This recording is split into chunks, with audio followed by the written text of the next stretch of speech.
बड़े ही शौक के साथ कहना पड़ रहा है कि हमारे देश के महान वाणिज्यिक और चैरिटेबल व्यक्तित्व रखने वाले श्री रतन टाटा जी का कल रात में निधन हो गया है। तो हम सभी उनकी आत्मा को शांति देने के लिए 2 मिनट का मौन धारण करेंगे। तो सभी अपनी जगह पे खड़े हो जाएं और 2 मिनट का मौन धारण करें।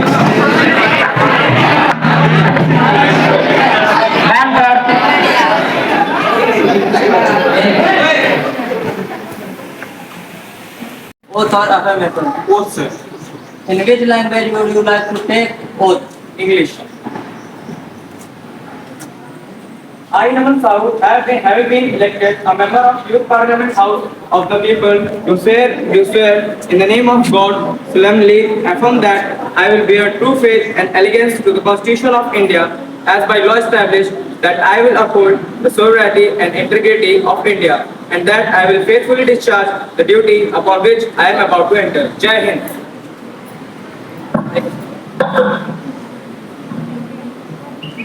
अब मैं माननीय प्रधानमंत्री जी का अनुरोध करूंगा कि अपने मंत्रिमंडल की परिचय देने का कष्ट करें।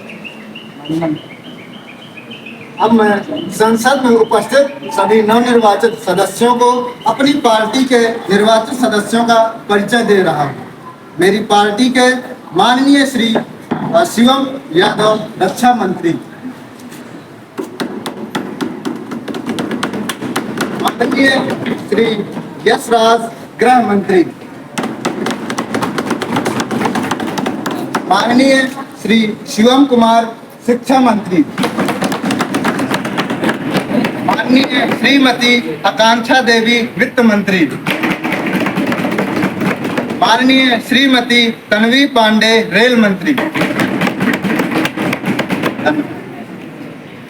कार्यवाही शुरू की जाए। प्रश्न संख्या 101 श्रीमती आकांक्षा। मैं आपकी उपस्थिति में माननीय वित्त मंत्री जी से ये पूछना चाहूंगी कि संपूर्ण बजट का इतना कम हिस्सा ही क्यों शिक्षा और स्वास्थ्य के लिए संरक्षित किया गया है? जी प्लीज। अध्यक्ष महोदय, मैं आपके माध्यम से माननीय सदस्यों को ये सूचित करना चाहूंगी कि भारतीय सरकार शिक्षा पर 2.5 से लेकर 3.2% हिस्सा शिक्षा पर खर्च करती है, लेकिन दुख की बात यह है कि शिक्षा पर जो हिस्सा राज्य सरकारों को दिया जाता है वो पूर्णतः खर्च नहीं हो पाता है। अतः यह बजट पुनः हमें वापस कर दिया जाता है। अतः अगर राज्य सरकार शिक्षा पर पूरा बजट अगर खर्च कर लेती है तो सरकार ये वादा करती है कि शिक्षा पर पूरे बजट का 6% हिस्सा व्यय किया जाएगा। माननीय सभापति महोदय, मेरा सवाल रक्षा मंत्री जी से यह है कि हमारे देश में 2017 से आतंकवाद 22% तक बढ़ चुका है। क्या सरकार को इस बात की जानकारी नहीं है? ये मैं नहीं कहता, ये विजन ऑफ ह्यूमैनिटी की रिपोर्ट कहती है। आपकी सरकार के लिए आम आदमी की जान को क्या समझ क्या रखा है? कभी रेल हादसा, कभी आतंकवाद, शायद आप भूल रहे हैं। सभापति महोदय, मैं याद दिलाना चाहता हूँ, उन्होंने अपने चुनाव मैनिफेस्टो में यह वादा किया था कि इस देश से आतंकवाद को जड़ से मिटाएंगे। क्या भाई साहब, कहाँ गए वादे? सभापति महोदय, मैं इनको अवगत कराना चाहता हूं कि क्या ये वही लोग हैं जिनकी सरकार में कश्मीरी पंडितों को उनके घर से बेघर कर दिया गया और जबरन उनका धर्म परिवर्तन कराया गया और बहन बेटियों के साथ दुर्व्यवहार किया गया, लेकिन इनकी सरकार हाथ पर हाथ धरे बैठी रही। लेकिन महोदय, हमारी सरकार में न ही ऐसा कभी हुआ था और न ही मैं होने दूंगा। आपको बताना चाहूंगा कि विगत वर्षों में हमारे देश के वीर जवानों ने आतंकियों को उन्हीं के घर में घुस के मारा है और हमारे देश के वीर जवान देश की सुरक्षा में लगे हुए हैं। मैं सभापति महोदय को के द्वारा बताना चाहूंगा कि हमारी सरकार ने कश्मीर में आर्टिकल 370 हटाया पीओके को भारत में वापस मिलाने के अथक प्रयास किए गए, डिफेंस कॉरिडोर का निर्माण किया गया, स्वदेशी हथियार मेक इन इंडिया को बढ़ावा दिया गया। और मैं सभापति महोदय से अनुरोध करूंगा कि वो मुझे इजाजत दें तो मैं कुछ अर्ज करूं। अनुमति है। मेरे बारे में कोई राय मत बताना गालिब, मेरे बारे में कोई राय मत बताना गालिब, मेरा वक्त भी बदलेगा, तेरी राय भी बदलेगी। कुछ नहीं होने वाला, आप जवाब दीजिए मेरे सवाल का। सभा की मर्यादा बनाए रखिए, अभी आपको बोलने का मौका दिया जाएगा।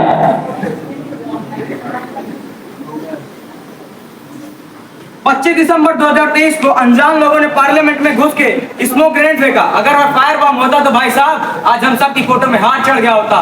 क्या जवाब है आपका इसमें? सभापति महोदय, तुम्हें वफा याद नहीं, हमें जफा याद नहीं। तुम्हें वफा याद नहीं, हमें जफा याद नहीं। जिंदगी और मौत के दो ही तराने हैं, एक तुम्हें याद नहीं, एक हमें याद नहीं। मर्यादा बनाए रखिए, अभी आपको बोलने का मौका दिया जाएगा। अरे आप क्या खाली पीली बात कर रहे हैं, ऐसे ही जान चली जाती।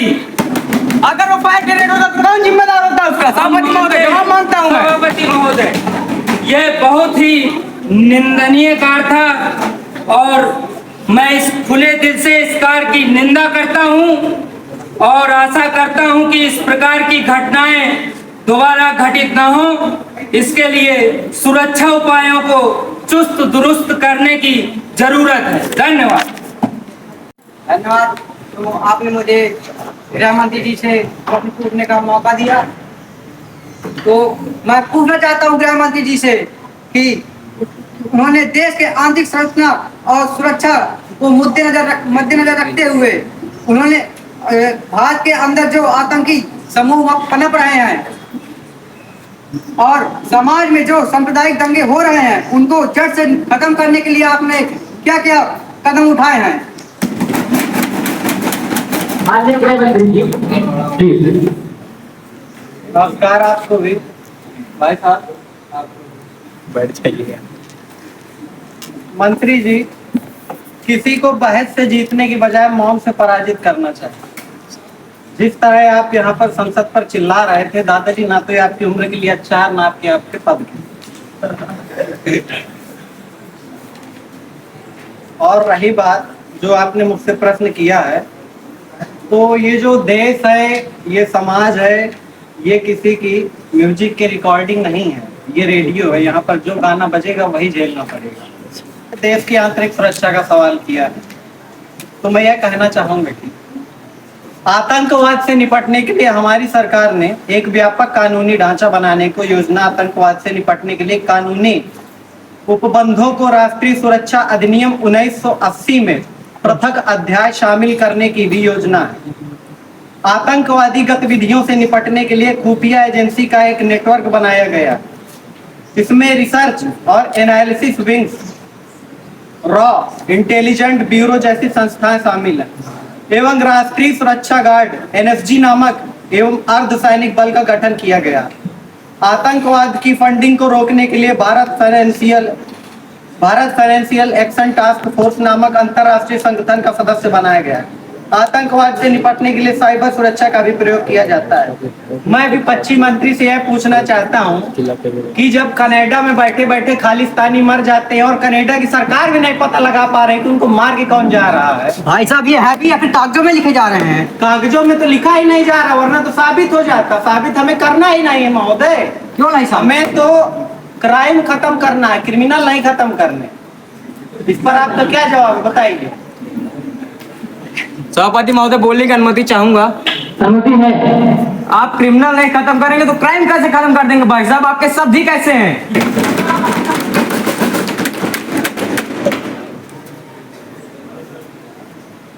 मेरे मौन को मान कीजिए महोदय, क्योंकि मेरे जवाब उम्र का मान नहीं करते। उम्र तो भाई साहब आपकी बहुत है। ठीक है, उम्र है, अनुभव है, दोनों है, कोई बात नहीं। तो वही चीज हमारे में भी है भाई साहब। कोई बात नहीं, क्योंकि 50 साल के युवा जब आते हैं तो उम्र तो उनसे भी नहीं पूछी जाती। विपक्ष के जो लीडर है 50 साल के युवा, उम्र तो उनसे भी नहीं पूछी जाती। हाँ हूँ मैं युवा भाई साहब, मैं मानता हूँ इस बात को। आप सवालों का जवाब क्यों नहीं दे रहे हैं? आपके शब्द कैसे हैं? क्राइम आप नहीं, क्राइम हटा रहे, क्रिमिनल हटाए। देखिए, आप सदन की गरिमा को बनाए रखिए। अभी आपके सवालों का जवाब मंत्री जी देंगे। मंत्री जी तो बस सभापति महोदय हमारी आयु का विषय बनाए हैं, जवाब दें। सभापति महोदय, मैं अपने विपक्षी साथी से सवाल को दोबारा रिपीट करने की आज्ञा चाहूँ। आज्ञा है। आपने कहा कि हम क्राइम को मिटा देंगे, क्रिमिनल को नहीं मिटाएंगे। क्रिमिनल को नहीं मिटाएंगे तो भाई साहब क्राइम कैसे मिटेगा? अगर यह बात सच होती तो खूनियों को उम्र कैद देने की जगह हर क्राइम में फांसी दी जाती महोदय। बताइए इस पर आपका क्या कहना? आपने कहा कि खालिस्तानी को मार गिराया जा रहा है, फिर आप कहते हैं कि क्रिमिनल जो है उनको नहीं साफ किया जा रहा है। अरे भाई साहब एक लाइन में आ जाइए। अरे महोदय सरकार गिरने वाली है आपकी।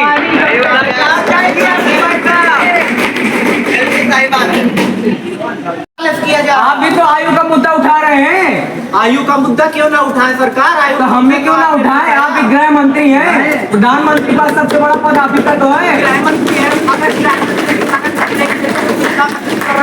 क्या कर रहे हैं? अरे भाई साहब इस्तीफा दे दीजिए, आपसे नहीं होगी राजनीति। अरे ज्ञान और भेड़ों की भीड़ ज्यादा देर नहीं चलती महोदय। ये सरकार महोदय सिर्फ शायरी देना जानती है। ये सरकार सिर्फ शायरियाँ करना जानती है, इनको शासन करना बिल्कुल नहीं आता। मैं तो किसी की मांग करता हूँ। शासन तो आपने भी किया था महोदय, जब 26/11 हो गया, जब प्लेन हाईजैक कर लिया जाता 1971 में, तब आपकी सरकार कहाँ थी और आपका शासन कहाँ था? सांसद में हमला तो भाई साहब आपकी सरकार में हुआ था। कहाँ पर? अभी 25 दिसंबर 2023 की बात है। स्मोक ग्रेनेड फेंक दिया। अगर वो फायर ग्रेनेड होता तो क्या हो जाता? कितने लोगों की जान गई उसमें? अगर फायर ग्रेनेड होता तो सबकी फोटो में हाथ चढ़ा होता, कोई यहाँ नहीं होता भाई साहब। महोदय उल्टे शब्दों में कहना चाहते हैं कि अगर मगर काश में हूँ, मैं खुद अपनी तलाश में हूँ। पप्पू जी आप सुनाओ। फिर से शायरियाँ चालू कर दी महोदय, फिर से शायरियाँ। चलिए आप छोड़िए, आप इन प्रश्नों के उत्तर में आइए। रहने दीजिए, आपसे ना हो पाएगा। तो धन्यवाद। गृह मंत्री जी से कि प्राकृतिक आपदा प्रबंधन से संबंध में बताएं, जो प्राकृतिक आपदा से जन धन की हानि जनताओं को हो रही है, तो आप इसका क्या समाधान निकाल रहे हैं? माननीय महोदय, मैं अपने विपक्षी साथी को बताना चाहूंगा कि प्राकृतिक आपदाओं के प्रति सरकार की प्रक्रिया घटना से बहुत पहले ही शुरू हो जाती है। सरकारी एजेंसियां नियमित रूप से प्रतिकूल घटनाओं के लिए तैयार करती हैं, ताकि प्रक्रिया और परिणामों को सुधार हो सके। किसी घटना के दौरान और उसके बाद टीमें तुरंत राहत प्रदान करने के लिए तुरंत प्रतिक्रिया करती हैं। वे आपदा के समापन के बाद के दिनों, हफ्तों और महीनों में पीड़ितों की मदद करना जारी कर दिया है और दीर्घकालिक पुनर्प्राप्ति और पुनर्निर्माण में सहायता करते हैं। ओके। माननीय सदनाध्यक्ष महोदय, मैं रेल मंत्री से कुछ प्रश्न पूछना चाहती हूँ। क्या मोदी है। रेलवे संभागों में कई लापरवाहियां सामने आई हैं। मैं सरकार से ये पूछना चाहती हूँ कि क्या सरकार को एक आम आदमी की जान की कीमत इतनी मामूली लगती है कि अभी तक 3 महीने से ऊपर हो चुका है, परंतु अभी भी ट्रेन की पटरियों में अनजान वस्तु रख दी जाती हैं, जैसे कि कानपुर में गैस LPG सिलेंडर, फर्रुखाबाद में लकड़ी का बोरा, रामपुर में टेलीफोन का खंभा। अभी हाल ही की बात है सभापति महोदय, 5 अक्टूबर सुबह कानपुर से मानिकपुर जा रही MEMO एक्सप्रेस को सुमेरपुर में वक्त रहने रोक दिया गया। वहां प्लेटफॉर्म नंबर 3 एवं प्लेटफॉर्म नंबर 4 में लकड़ी के बोरे पड़े होने के कारण ट्रेन बेपटरी होते होते बच गई। अगर कोई हादसा हो जाता तो उसका जिम्मेदार कौन होता? महोदय जवाब दें। सभापति महोदय, लगता है विपक्षी नेता इस बात से अवगत नहीं है कि इन सारी गतिविधियों से निपटने के लिए सरकार कई कदम पहले से उठा चुकी है। इन सभी मामलों के निवारण के लिए स्पेशल टास्क फोर्स का गठन किया जा चुका है। इसके साथ ही NIA और ATI को भी जांच के लिए लगा दिया गया है, जो कि हफ्ते के 7 दिन 24 घंटे मामलों को सुलझाने में लगी हुई है। संदिग्ध लोगों को तुरंत हिरासत में लिया जा रहा है एवं सख्ती से पूछताछ भी की जा रही है। मैं आपको आश्वासन देना चाहती हूँ कि यह मुद्दा जल्द से जल्द खत्म होगा। Any other supplementary question? अरे भाई, आपने तो मैनिफेस्टो में लिखा था कि हमारी सरकार आएगी तो हम ये काम करेंगे। भाई साहब, हादसे में जान चली जाती है और एक मत आप माफी मांगेंगे और मुआवजा देते रह जाएंगे, और उस बेचारे का सोचिए जिसका परिवार रोता रह जाएगा। आपने काम किया क्या है बताइए? अरे मेरे भोले भाले विपक्षी दल, तनिक पेपर तो उठा लेते। सुबह हो जाएगी अगर काम गिनाने लग जाऊंगी। फिर भी आपने जिक्र कर ही दिया है तो अब मैं अपने काम बताती हूँ। पहला, वंदे भारत। दूसरा, नमो भारत। तीसरा, रेलवे भर्तियों में बढ़ोतरी। चौथा, 2028 तक जीरो वेटिंग। पांचवा, 100% इलेक्ट्रिक इंजन। छठवां, मेवो एक्सप्रेस डामगम आदमी। सातवां, साफ टॉयलेट। आठवां, स्वच्छ एवं स्वादिष्ट कैटरिंग सर्विस। अब कितने काम हैं? सर्वप्रथम पूरे सदन को नमस्कार। सभापति महोदय, मैं आपके माध्यम से शिक्षा की मात्रा को एक श्लोक के द्वारा आप सभी के समक्ष रखना चाहता हूँ। नस्ति विद्या समो बंधु, नस्ति विद्या सम सतता, नस्ति विद्या समवित्यंग, नस्ति विद्या सम सुखम। विद्या जैसा कोई बंधु नहीं, विद्या जैसा कोई मित्र नहीं, विद्या जैसा कोई धन नहीं, विद्या जैसा कोई दुख नहीं, सुख नहीं। जिसके पास विद्या वही बलवान है, वही धनवान है। वह अपराजित होता है जिसके पास माँ सरस्वती का वरदान होता है, जो विद्यावान होता है। सभापति महोदय, मैं सम्मानित हमारे बड़े भाई शिक्षा मंत्री शिवम कुमार से पूछना चाहता हूं कि अभी के जो हाल ही के बड़े मुद्दे हैं, परीक्षाओं के प्रश्न पत्र लीक होना, जैसे कि नीट, यूजी, आरपीएससी, यूपीपी छात्रों का भविष्य, ये सब छात्रों का भविष्य अंधेरे में जा रहा है। क्या सरकार इसके प्रति कोई प्रतिक्रिया दे रही है या सिर्फ सरकारी कार्यालयों में बैठ के हवा खा रही है? माननीय शिव कुमार जी।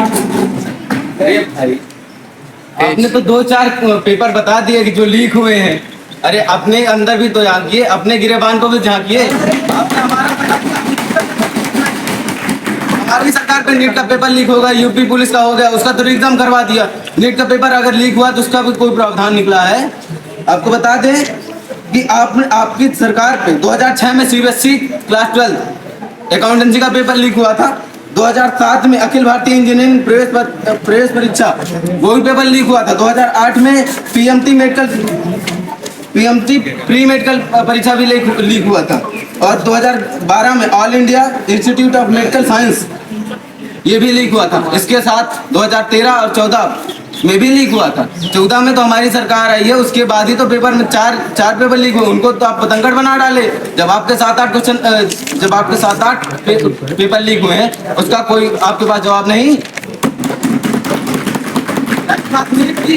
लीक के लिए तो हमारी सरकार ने बिल बनाया है, पेपर लीक रोकने के लिए 5 फरवरी को एक ऐसा बिल रखा है जिस बिल का नाम the public examination prevention of unfair means bill 2024, जिसमें 10 साल की जेल और 1 करोड़ का जुर्माना प्रावधान है। Any other supplementary question? आपने तो बता दिया, परंतु पिछले 7 साल में देश भर में 70 पेपर लीक हुए हैं, जिससे 2 करोड़ युवाओं का भविष्य बर्बाद हो चुका है। नीट, नेट, आरपीएससी जैसे पेपर इसकी कतार में है, जिससे हमारे देश की एग्जाम कराने वाली एजेंसीज के ऊपर धब्बा लगा है। युवा सरकार के निष्पक्ष परीक्षा कराने की क्षमता से भरोसा उठ चुका है। सरकार के प्रति इसकी क्या मैं आलोचना करता हूँ सरकार की इसके प्रति। अब हमारा तो आप बहुत ज्यादा बोल रहे हैं। आप हमारे तो 70 पेपर आप लीक कराए हैं, और अब 5-6 सालों के बीच आप अपना देख लीजिए आपने क्या क्या किया है। आप अपने गिरेबान में जाके आपके अगर काले चिट्टे खोलने लगे तो आप धरे रह जाएंगे। खोलिए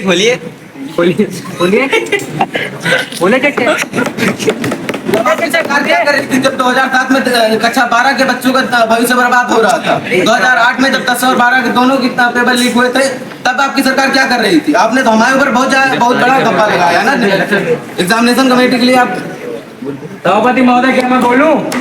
सहमति है। भाई साहब ये बताए 2014 में चुनाव हुए, हमारी सरकार से चलिए लोग मान लिया पस्त हो गए, तभी तो आपकी सरकार आई और आपकी सरकार से ही पस्त हो रहे हैं। भाई साहब जाने का विचार तो हो चुका है, लेकिन जाना तो आपको है, उसका भी तो आपने कहा महोदय। सभापति देखिए, गरिमा बनाए रखिए, सदन की गरिमा बनाए रखिए। अभी सदन की गरिमा बनाए रखिए।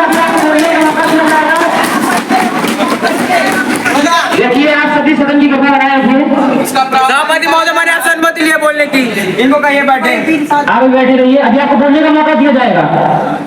अगर आप कहते हैं कि हमारी सरकार में हुआ, मान लिया हमारी सरकार में हुआ, चलिए हुआ, तभी तो आपकी सरकार आई, तो आप खत्म करिए। अब वो आपकी सरकार नहीं हो रहा है, तो भैया ऐसा इस्तीफा दीजिए, खत्म कर रहे हैं।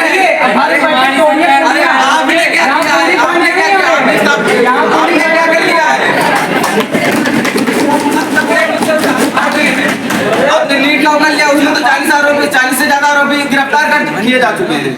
अब आप बताइए आपने कितने गिरफ्तार करे थे? आपने एक भी करे थे? हमने तो इतने गिरफ्तार किए थे कि 14 साल कोर्ट केस चला है। अरे और आपने गिरफ्तार किए और ये एग्जाम तो कराया भी नहीं, वो 1563 ग्रेस मार्क्स वालों कराया। बाकी 22 लाख बच्चे धनिया तोड़ेंगे क्या भाई साहब?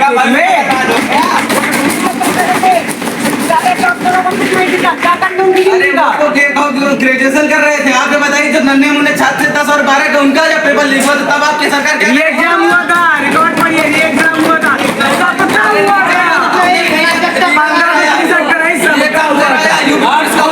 कम करवाया नहीं करवाया आपने तो 1563 कराए, सरकार ने पैसा नहीं है। 22 लाख बच्चों को एग्जाम करवाया है, कौन कहता है नहीं करवाया? 1563 कराया, आकर उठा के देख लीजिए। 1563 पुलिस का हुआ है, उसका करवाया कि नहीं करवाया? एक करवा लीजिए, 69 का मत करवाइए। और केस अगर चल रहा है तो उसके बाद में कराया जाएगा, अच्छी बात नहीं है।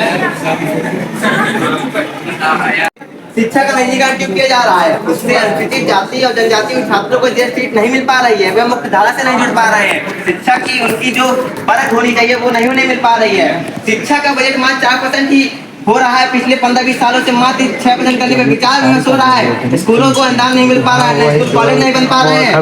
नई शिक्षा नीति NEP 2020 को लागू करने के लिए इतना समय लग रहा है, छात्रों को इसका लाभ ही नहीं मिल पा रहा है। इसको लागू करने के लिए सरकार क्या कोई कोशिश कर भी रही है? इसे हाथ पे हाथ धर के बैठी हुई है।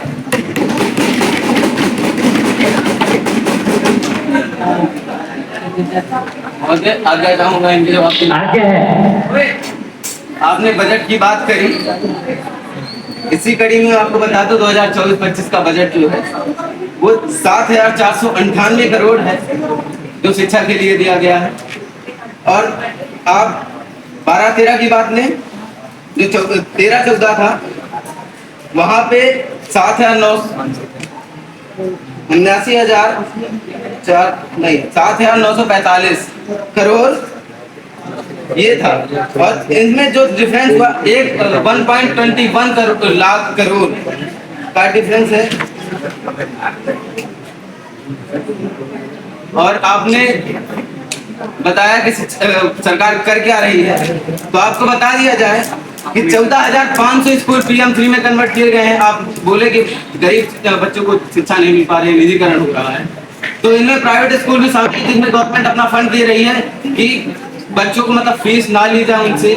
और क्या कहते हैं, इनमें प्राइवेट स्कूल शामिल है।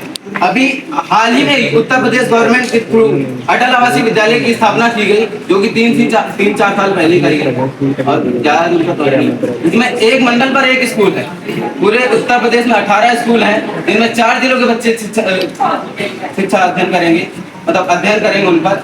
और आप बताइए, हमारा तो आंकड़ा हमने बता दिया, बजट हमारा शिक्षा जा रहा। आपने हड़बड़ा के क्यों बोल रहे हैं? इनके अंदर कोई खोट है?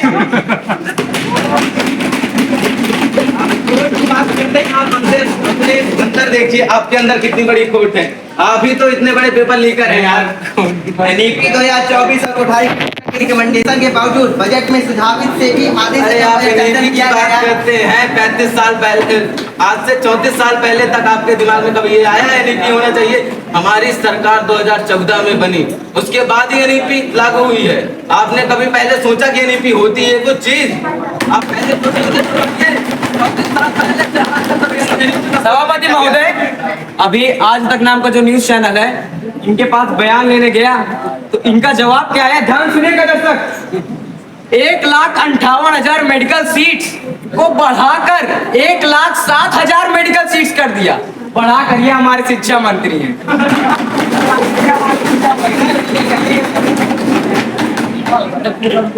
कितने स्कूल्स बनाए जा रहे हैं, स्कूल्स बनवाए गए, इंस्टीट्यूशंस बनवाए गए, IITs बनवाई गई, ठीक है।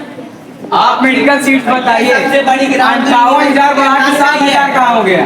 सबसे बड़ी ग्रांट तो यूनिवर्सिटी के अनुदान में आई है, जो 649 करोड़ रुपए से मात्र 25 करोड़ रुपए रह गया है, जो हमारे राज्य की उच्च शिक्षा को प्रभावित करेगा। भैया कहाँ सो रहे हैं आप? उत्तर तो बहुत बड़े हैं यार, आप कभी सोचे कभी मिलेंगे। अगर गिनाना शुरू कर दूंगा तो सुबह हो जाएगी ना भाई साहब, हो जाएगा, सुबह हो जाएगी ना, तो हो जाए सदन की गतियां बना रखिए। होता है फिर। आपने कहा यूनिवर्सिटी के अनुदान। रुकिए भाई साहब, किसी को भूख तो नहीं लगी? आप चलिए, सुबह हो जाए आज, कल पूरी बंटवाइए। आप चलिए सुबह कराइए ना, बंटवाए यूनिवर्सिटी के अनुदान में आप बात करते हैं। इतने जो नए कॉलेजेस बनाए जा रहे हैं उनके लिए फंड भी दिया जा रहा है, साथ में यूनिवर्सिटी के अनुदान की आप बात करते हैं। यूनिवर्सिटी में कितने बच्चे, ये बताइए कितने बच्चे पढ़ते हैं वहाँ पे? बहुत ज्यादा बच्चे जाते हैं, सबके लिए मैनेज किया जाता है। इतनी यूनिवर्सिटीज है, नए नए स्कूल बनाए जाते हैं। आपकी सरकार में तो 2-4 स्कूल कॉलेज थे, आज हमारे यहाँ 7-8 IITs हैं, उनका भी फंड देखना हमको। अब तो 2-4 में आप बहुत उड़ रहे थे, उसमें भी आप कुछ पूरा नहीं कर पाए हैं। सभापति महोदय, ये जो युवा सांसद हो रही है जवाहर नवोदय विद्यालय में हो रही है, स्थापना किसने की थी? स्वर्गीय श्री राजीव गांधी जी ने। कहाँ बैठे हैं आप भैया? IIT, IIM, KIMS, JNV, NVS, केंद्रीय विद्यालय किसकी सरकार में आए? हमारी सरकार।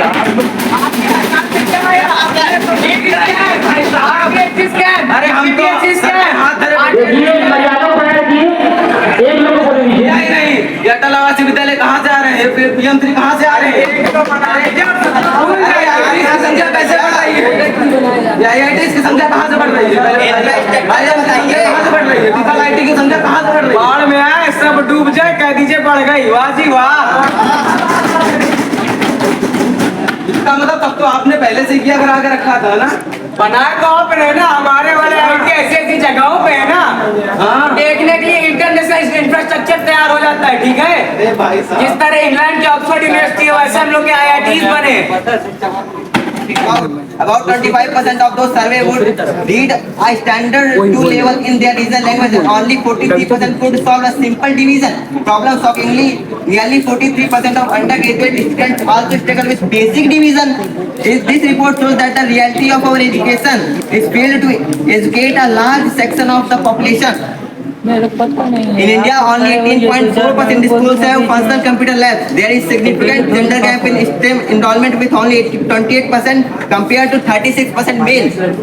Education system in India, Bharat की स्थिति काफी हद तक खराब है। हमें निचले 30% देशों में रखा गया है। महोदय बताइए, अब समझिए क्या हालत है, क्या हालत कर दी है देश की। The topic of evolution was completely excised from the school textbook. Darwin theory removed from the syllabus of 9th-10th from the academic year 2021-22. And this book destruction of education content undermines academic integrity and damages India's educational ethics. महोदय, अगर हम विश्व गुरु बनने की राह में खड़े हैं, if we are competing the first class country in the world, we also need to look into why our students need coaching in spite of having schools and higher education, those funded by the government. The incident of 3, you have remembered the incident of 3 students dying in UPSC coaching has once again exposed in the harsh reality in light of significant segment of our population. साहब, कुछ उत्तर है आपके पास कि बस पूरी तोड़ने आए हैं? संसद का भोजन मिल रहा है, खा के ले जाएंगे।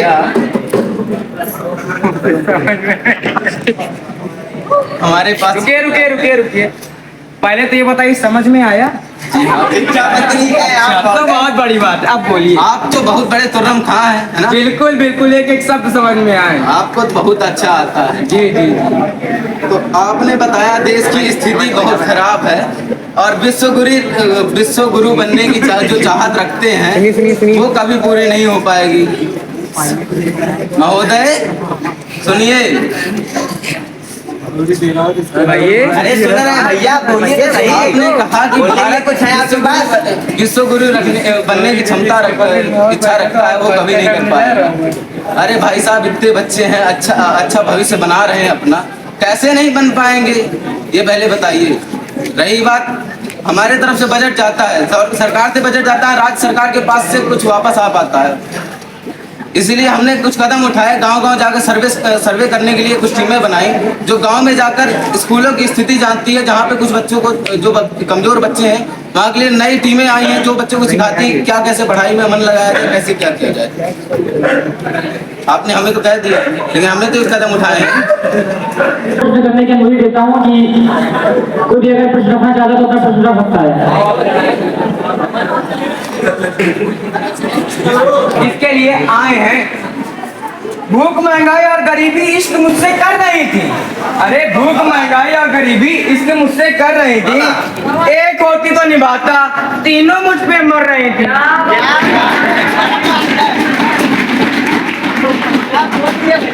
ये बताइए भाई साहब, महंगाई चरम पे। अरे आम आदमी पहले 2014 में अपनी एक दिन की दिहाड़ी से सिलेंडर भरवा ले तो खरीद पा रहा है। क्या आम आदमी की कमर तोड़ देंगे? बेचारा एक मजदूर कमाता कितना है भाई साहब, अपनी भी जरूरतें पूरी करनी होती हैं उसको, थोड़ा तो उसके बारे में सोचिए। रुकिए, एक चीज और बोलूंगा। एक कविता बड़ी सुंदर सी लिखी थी, ये फाइनेंस मिनिस्टर से पूछा जा रहा है, लेकिन कोई भी जवाब दे सकता है पूरी सरकार से।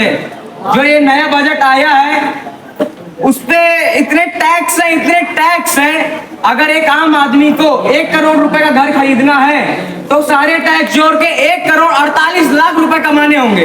48 लाख रुपए में वो क्या क्या ना कर ले, अपने घर को कितना सुंदर बना लेगा। अब सुनिए, सरकार का एक सूत्री मिशन है टैक्स, सरकार का कमीशन है टैक्स। जगने पर टैक्स, सोने पर टैक्स, हंसने पर टैक्स, रोने पर टैक्स, खाने पे टैक्स, पीने पे टैक्स, बच्चों की पढ़ाई पे टैक्स, बुजुर्गों की दवाई पे टैक्स, फसलों की बुआई पर टैक्स, ट्रेन यात्रा और हवाई पर टैक्स, खरीदने पे टैक्स, बेचने पे टैक्स, फैलने पे टैक्स, समेटने पे टैक्स, सड़क पे टैक्स, आसमान पर टैक्स, गाड़ी पर टैक्स, मकान पर टैक्स, सपनों पर टैक्स, अरमान पर टैक्स, खुशी पर टैक्स, मुस्कान पर टैक्स। अरे दिन रात की गाड़ी कमाई पर टैक्स, किताब पर टैक्स, सिहाई पर टैक्स। शिक्षा मंत्री, किताब पर टैक्स, सिहाई पर टैक्स, सब्जी पर टैक्स, मिठाई पर टैक्स। सरकार जनता से वसूल रही है उससे दिल लगाई का टैक्स।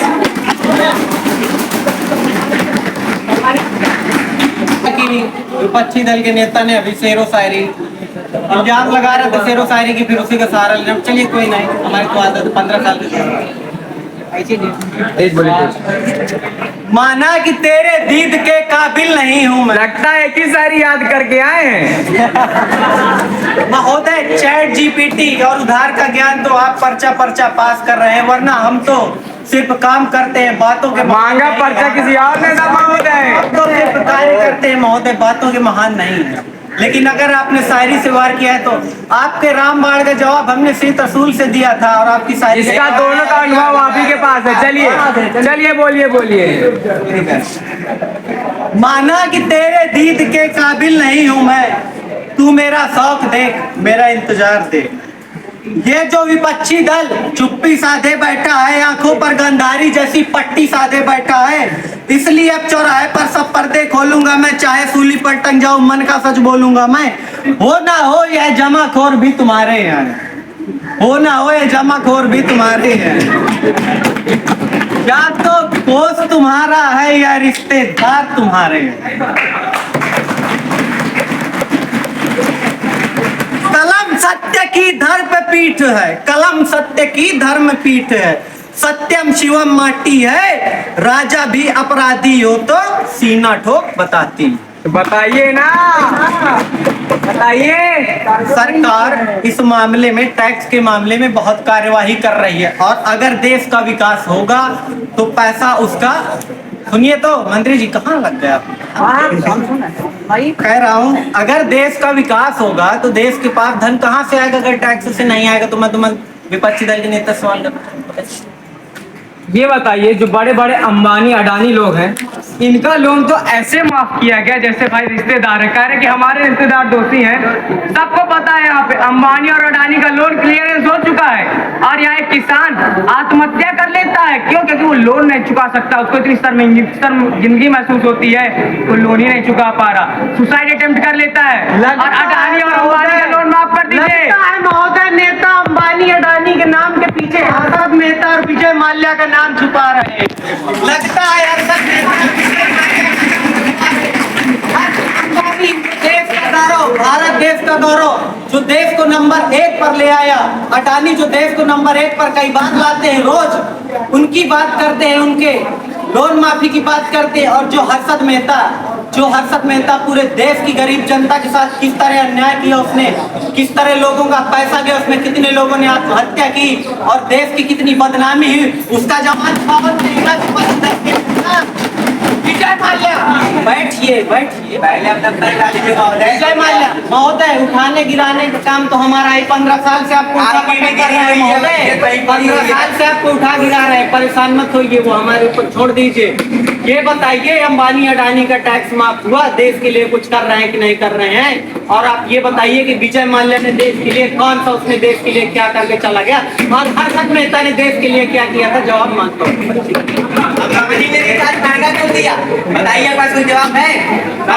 सरकारी आदमी इतना गरीब हो चुका है कि वो अपने इलाज में नहीं करा पा रहा है। माननीय महोदय, मैं ग्रामीण क्षेत्र से बिलोंग करता हूँ, तो मैं कुछ गांव की भाषा में अपने गांव में रहता हूँ, तो लोकल के लोगों को सुनता हूँ, कुछ बातें कहना चाहता हूँ।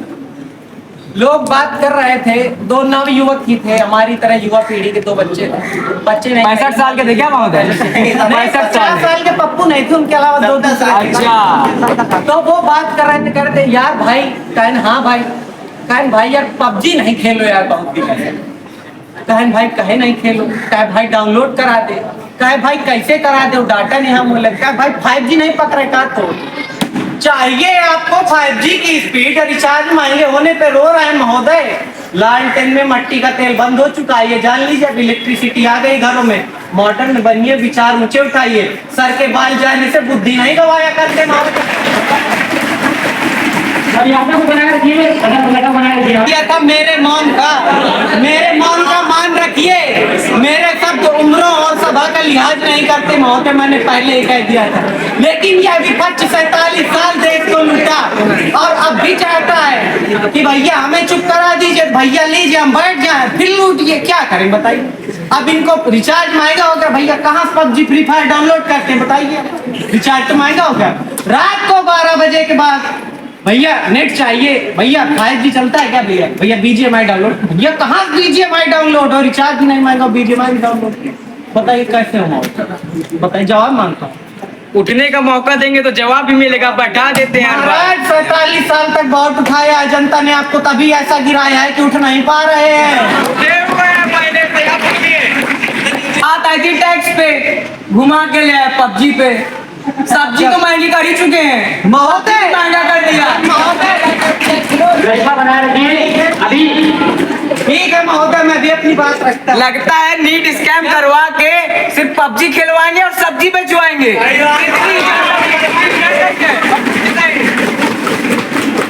महोदय PUBG सब्जी टैक्स ठीक है, कोई बात नहीं। अभी 47 साल राज्य किया है तो 47 साल ये भी करेंगे, कोई नहीं, चलता है, वो भी सहाय, कोई दिक्कत नहीं है।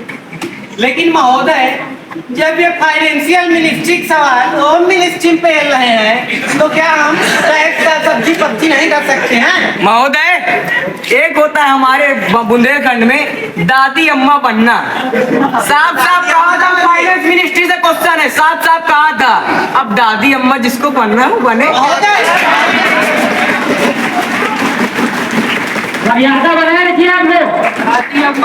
दादी अम्मा बात में कहता हूँ कि ये वाली आदत तो इनकी पुरानी रही है, कान में फुसफुसान, और ये तो आप जानते ही होंगे, बड़े बुजुर्ग भी हमारे जानते ही होंगे। अब क्या मैं इस बात में खोलूं क्योंकि सभा की मर्यादा भंग होगी। नव युवा पीढ़ी है, अब 47 साल देश को बर्बाद किया, अब आगे बच्चों को संभालना है, तो अब ये सही नहीं रहेगा महोदय। तो इसको मैं डिस्क्राइब नहीं करूँगा, लेकिन बस अब वही कह रहा हूँ कि कानों में घुसपसाना, हाथ मार के दूसरों को गुमराह करना महोदय, अब मैं ज्यादा इनमें डिस्क्राइब नहीं करूँगा इन मुद्दों को, वरना मर्यादा भंग हो जाएगी। सीधे सीधे कहिए, जवाब नहीं है मेरे सवाल का और बैठ जाइए। इस्तीफा देना दे दीजिए।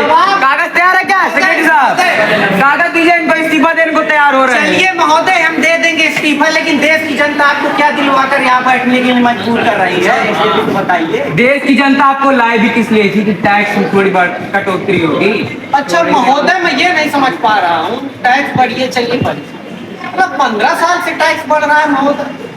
अब देश की जनता इतनी बेवकूफ तो है नहीं महोदय कि टैक्स बढ़ता जा रहा है, जनता लूट। महोदय, आम आदमी पार्टी एक सांसद है राघव चड्ढा दिल्ली से, उन्होंने कहा है that's the way in India today is to pay taxes like England to get facilities like Somalia. Somalia जैसे देश में बहुत ही मतलब गिरे हुए हालात हैं, जिसको अपनी भाषा में रत्ती हालात है पूरी तरीके से। इंग्लैंड कितना बड़ा देश, ज्यादा टैक्स है, तो हम यहाँ इंग्लैंड वाला टैक्स तो पे कर रहे हैं, फैसिलिटी सोमालिया वाली मिल रही है। महोदय, पिछली कक्षा में किसी विद्वान ने हमें एक घटना बताई थी, कहे कि गए कितने बच्चे हैं आपके, बोले 10। बोले कैसे? अल्लाह ताला की देन बोले, अल्लाह ताला की। तो बोले सरकार से क्या शिकायत है? बोले नौकरी नहीं। कहते वो भी अल्लाह ताला से मांगिए ना जाए। अब कहाँ से नौकरी आए आपके पास? टैक्स आप इंग्लैंड वाला चाहिए, बेरोजगारी और गरीबी पे सवाल उठा। हमें नहीं चाहिए इंग्लैंड वाला, आपने लगा रखा है इंग्लैंड वाला। हम तो कहते हैं दे दिया इंग्लैंड वाला टैक्स। भाई साहब, फैसिलिटी भी तो इंग्लैंड वाली दीजिए। जनसंख्या भी तो इंग्लैंड वाली रखी है, चाइना फेल कर दिया है आपने। चलिए रुकिए। आपने अर्थात ये इस देश के है ही नहीं, आतंकवादी तो ये भी हुए। फिर आपने क्या आप इस देश के नहीं है? महाराज, हम इस देश के तो जनसंख्या अरे भाई साहब, कुछ भी बात कर रहे हैं। महोदय, मैं एक पॉइंट चेक कर लीजिए। 47 साल पहले इनकी सरकार थी, इनके समय में जनसंख्या दर वृद्धि देख लीजिए, आंकड़े खुद ही आ जाएंगे महोदय। विपक्ष का तो काम है गुमराह करना। ये संसद नहीं चलने देंगे, ये संसद नहीं चलने देंगे। जो सरकार खुद गर्मी में बैठ के देश की जनता को पंखे के नीचे बैठा है महोदय, उस सरकार के ऊपर ही सवाल कर रहे हैं।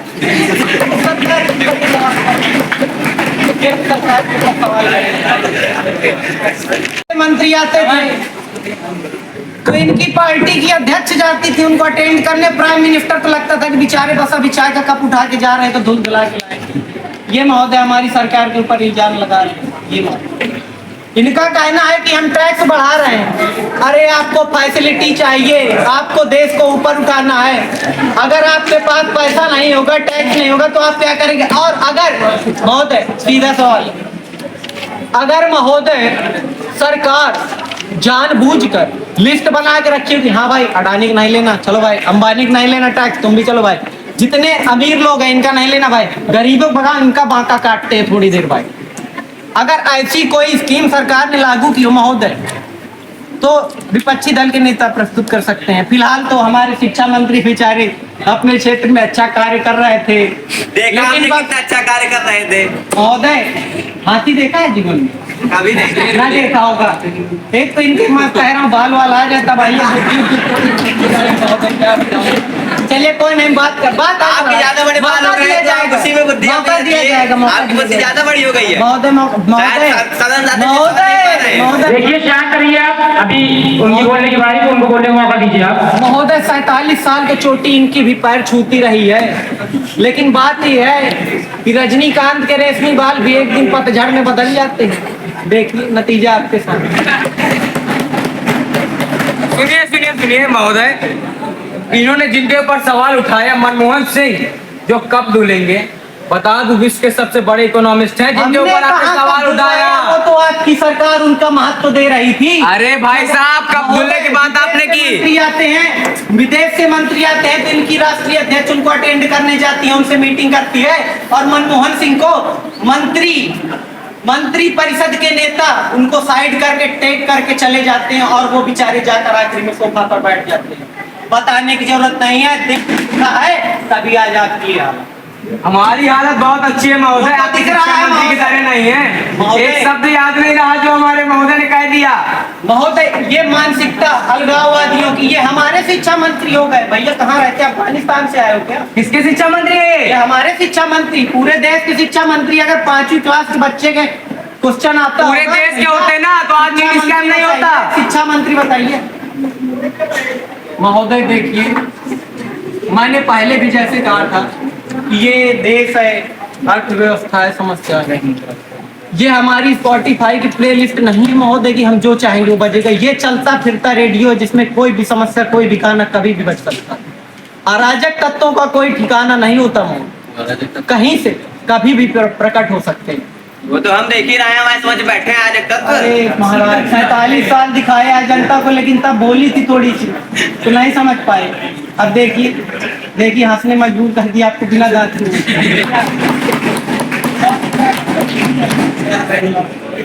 क्या है कि जितनी थोड़ी बहुत हरियाली उगी है ना वो भी चली जाएगी। कोई बात नहीं महोदय, चली जाए, लेकिन बात तो दिखाइए आप। देश देख रहा है, एक अकेला कितनों पे भारी पड़ रहा है महोदय। देश तो देख रहा है। परेशान ना हो, ये रुक जाएगी। छाती थोड़ी हटा के ठोकिए, आपकी उम्र में ऐसे लोग को अस्थमा हो जाता है। महोदय बैठने मिलेंगे अभी। महोदय देश के लिए जिया था, देश के लिए मर जाऊंगा। महोदय देश के लिए जिया था, देश के लिए मर जाऊंगा, लेकिन हार नहीं मानूंगा, रार नहीं ठानूंगा। काल के कपाल पर लिखता मिटाता हूँ, गीत नया गाता हूँ, गीत नया गाता हूँ। ये तो अटल जी की कविता है, अटल जी का सम्मान तो मैं भी करता हूँ। बहुत सही। ये बताइए, गृह मंत्री का ही सवाल है, अब ना कहेंगे किसी और मिनिस्ट्री का मैंने आपसे फेल दिया। बिल्कुल महोदय। बांग्लादेश में हिंदुओं को चुन चुन के मारा जा रहा है, हिंदुओं को पकड़ पकड़। जैसे आपने कश्मीर का मुद्दा उठाया, हमारे टाइम पे कश्मीर पंडितों को सांस लेने तक हराम हो गया था। बांग्लादेश में आज वही स्थिति बनी हुई है। इस पर सरकार क्या प्रतिक्रिया कर रही है? आए दिन विरोध हो रहा है, भारत बस में नहीं, इंग्लैंड जैसे देशों से विरोध हो रहा है कि बांग्लादेश की स्थिति को सुधारिए। गृह मंत्रालय ने इस मामले में कुछ किया? महोदय मैं आपके सवाल के जवाब में यह कहना चाहूंगा कि जैसे आपने बोला बांग्लादेश में हिंदुओं की हालत खस्ता है, तो महोदय वो बांग्लादेश का बगल का बंगाली पूर्व नहीं तो उठा लाएंगे जब मर्जी जाएंगे। तो बांग्लादेश है भैया, इंटरनेशनल मुद्दे में आ जाएगा, ज्यादा कार्रवाई कर दी तो हम अपने स्तर से मुद्दा देख रहे हैं, कार्रवाई हो रही है और जल्द से जल्द हम आपको आश्वासन दिलाते हैं कि उस पर कार्रवाई की जाएगी और हम सुरक्षित जो हमारे हिंदू है वहाँ पर उनको वापस लाने की कोशिश करेंगे। अध्यक्ष महोदय, मैं पूछना चाहूँ गृह मंत्री जी से कि देश में जिस गति से नस्लवादी बढ़ रहा है उस पर खुद आपकी सरकार भी चिंतित है। आए दिन आपकी मीटिंग चलती रहती है, तो भाई साहब कब होगा भैया? तो 47 सालों में भी बहुत तेजी से हुआ था, फिर होगा, लेकिन मैं बस इन्हें पुराना याद है, किस लिए आए ये याद नहीं है, पुराना याद है। भूल गए तो नए के रूप में पुराने फिर बैठेंगे और नए को जो नया किया गया फिर पुराना कर। जो मैनिफेस्टो में लिखा था वो काम करिए, तो तभी आपको चुना है जनता ने। पूरी खाने नहीं आए, देखिए जो बात है साहब, पूरी नहीं है। एक मुझे तो लगता है महोदय जनता के नाम पे भूखे तो मंत्री जी हैं, क्योंकि पूरी पूरी बार बार याद करना है, चाहे जो पूरी। मैं तो कहता हूँ महोदय, अब देखिए 47 साल पूड़ियाँ खाई हैं, तो जो चर्बी है थोड़ी बहुत बची होगी, चलिए कोई नहीं, उतारेंगे उसको भी उतारेंगे, नंबर आएगा। तो मैं नेताजी का सवाल का जवाब देना चाहूँगा।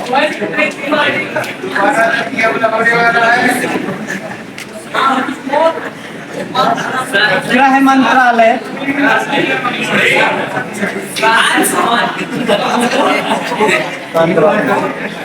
आप सभी शांत रहें। गृह मंत्रालय द्वारा जिलों को नक्सल प्रभावित घोषित किया गया था। इन जिलों को सुरक्षा संबंधी खर्च के लिए केंद्र की तरफ से विशेष धनराशि प्रदान की।